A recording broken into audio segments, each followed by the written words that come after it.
Mrs Elvsted no no I could not possibly sleep, मुझे नहीं लगता कि मैं सो सकूंगी। Miss Hedda of course you can, हाँ तुम सो सकती हो। Mrs Elvsted but your husband will come home soon, लेकिन तुम्हारे हस्बैंड जो है वो जल्दी घर वापस आ जाएंगे, and I must know at once, और मुझे पता भी है। Head I will tell you when he comes, वो कहते हैं मैं तुम्हें बता दूंगी जब वो आएंगे। Mrs Elvsted promise me Hedda, मुझे वादा करो Hedda, Hedda you don't worry and go and get home some sleep, वो कहती है हाँ तुम परेशान मत हो, तुम जाओ और जाके सो जाओ। Mrs विस्टेड thank you all right I will try, वो कहते हैं ठीक है शुक्रिया, मैं जो है कोशिश करती हूँ। She goes out the through the rear room, Hedda goes to the French windows and draw the curtains broad daylight floods into the room. अब जो वो है ना मिसेस एलविस्टेड जो है उसके कमरे में चली जाती है, और हेडा जो है फ्रेंच विंडो के जो कर्टन होते हैं वो हटा देती है, तो कमरे में रोशनी का सैलाब आ जाता है। She goes to the writing table, takes a small hand mirror from it and arrange her hair, और अपने जो है ना राइटिंग टेबल के पास जाके एक छोटा सा शीशा लेती है और अपने बाल सेट करने लगती है। Then he goes to the door leading into the hall and presses the bell, और फिर वो जो है हॉल की तरफ चली जाती है और वहाँ पे जाके बेल बजाती है। After a few moments Bertha enters, और कुछ लम्हे के बाद जो है बर्था हॉल से एंटर होती है। Bertha did you want anything madam, क्या आपको किसी चीज़ की ज़रूरत है? Hedda yes put some more wood on the fire, हाँ कुछ और लकड़ियाँ जला दो। आई एम फ्रीजिंग, मुझे ठंड लग रही है। Bertha bless you I will soon have this room warm up, फिर वो कहती है ठीक है मैं जो है अभी कुछ लम्हे में जो है ये कमरा गर्म होगा।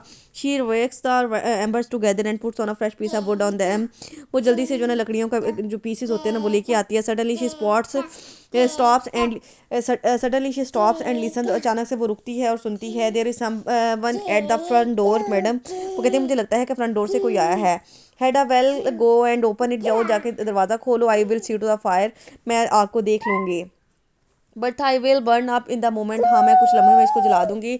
She goes out the Bertha out through the hall, Hedda leaves on the footstool and put some more wood on the stove. अब जो है ना वो बर्था हॉल की तरफ चली गई और हेडा जो है ना अपने घुटनों के बल बैठ जाती है और जो है ना लकड़ियाँ जो है स्टोव में डालने लगती है। After a second George Tesman enters from the hall, कुछ लम्हों के बाद जॉर्ज टेस्मन एंटर होता है हॉल में। He looks tired and rather worried, वो काफ़ी थका हुआ और परेशान नजर आ रहा है। He tiptoes toward the open doorway and tiptoes का मतलब यानी वो लड़खड़ाता हुआ आता है और डोरवे से, and is about to slip through the curtain, और पर्दे के पास आके गिरने लगता है। Hedda at the stove without looking up, good morning, वो उसको देख स्टोव को देख रही होती है, उसको देखे बगैर कहती है गुड मॉर्निंग। टेस्मन टर्न्स हेडा, वो मुड़ के देखता है हेडा को, कम्स नियर, उसके पास आता है। Good heavens are you up already, what कि आज तुम इतनी जल्दी उठ गई हो? Hedda yes I am got up very early this morning, हाँ मैं आज बहुत जल्दी उठ गई थी।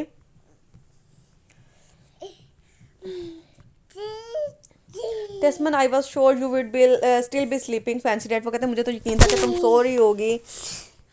हेडा don't talk too so loud, Mrs Elvsted sleep in my room, वो कहते हैं ज़्यादा ऊंची आवाज़ में बात मत करें, मिसेस लिविस्टेड हमारे कमरे में सो रही हैं। Tesman Mrs Elvsted he has she stayed the night here, वो कहती है क्या मतलब, यानी मिसेस लिविस्टेड जो थी वो कल रात यहीं पे रुकी थी। Hedda yes no one can come to escort her home, कहते कोई आया ही नहीं था जो उनको घर छोड़ के आता। Tesman oh no I suppose not, वो कहते वो मुझे तो भूल गया था। Hedda close the door of the stove and gets up, वो स्टोव का दरवाज़ा बंद कर देती है और उठती है। वेल वाज इट फन, हाँ फिर मज़ा आया। Tesman have you been anxious about me what, वो कहता है क्या तुम मेरे बारे में जानने के लिए बहुत बेचैन हो? Had a not in the least, इतना ज़्यादा नहीं। I asked if you have had fun, वो कहते मैंने तो तुमसे सिर्फ इतना पूछा है कि क्या तुम्हें मज़ा आया?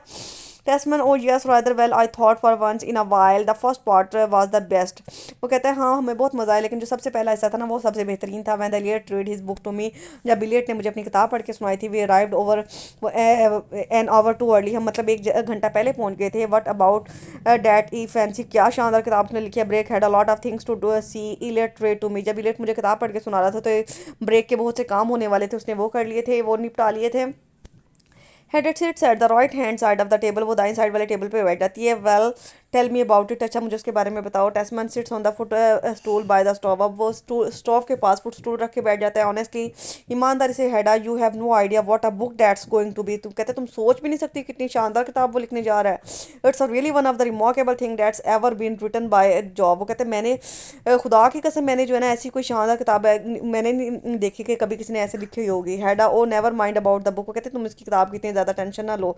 टेस्मन I am going to make a confession to you Hedda, वो कहता मैं तुम्हें हकीकत बताने जा रहा हूँ। When you he finished the reading a sort of beastly feelings came over me, वो कहता जब उसने किताब को पढ़ना बंद किया था यानी उसने किताब को सुनाना बंद की थी तो मुझ पे जो थी एक अजीब सी दिक्कत आ रही होगी, मेरी जो थी ना अजीब सी हालत हो गई। बीस्टली फीलिंग मतलब मैं जानवरों जैसा महसूस करने लगा था। हेडा बीस्टली फीलिंग, इसका क्या मतलब है कि तुम जानवरों जैसा महसूस कर रहे थे? टेस्मन had a be sorry I found myself carving elite for being able to write like that. वो carving का मतलब ये कहता है मेरे मुंह में पानी आने लग गया था कि मेरी ख्वाहिश होने लगी थी कि काश मैं भी उसके जैसा लिख सकता. had I imagined that को ज़रा सोचो अगर मैं उसके जैसा लिख सकता. had I yes I can imagine हाँ मैं सोच सकती हूँ. Testament what a tragedy that will with all those gifts she could be incorrigible. वो कहते हैं तुम सोच नहीं सकते कि क्या वो ट्रेजेडी जो है वो लिखने जा रहा है. Hedda you mean he is less afraid of life than the most one. वो कहते हैं तुम्हें लगता है कि यानी वो पिछले दिनों की निस्बत जो है वो अब इतना ज़्यादा जो है इतना ज़्यादा खौफज़दा नहीं है. Tesman good heavens he just does not know the meaning of the word. ये मॉडरेट वर्ड है कि कहते हैं कि तुम्हें नहीं पता वो कितना मॉडरेट इंसान बन गया कि वो कितना बैलेंस है कि हर चीज़ को जो है एक इतदाल में लेके चलता है कि हर चीज़ को एक बैलेंस्ड रखता है. हर चीज़ को उसको बैलेंस्ड रखना आ गया है.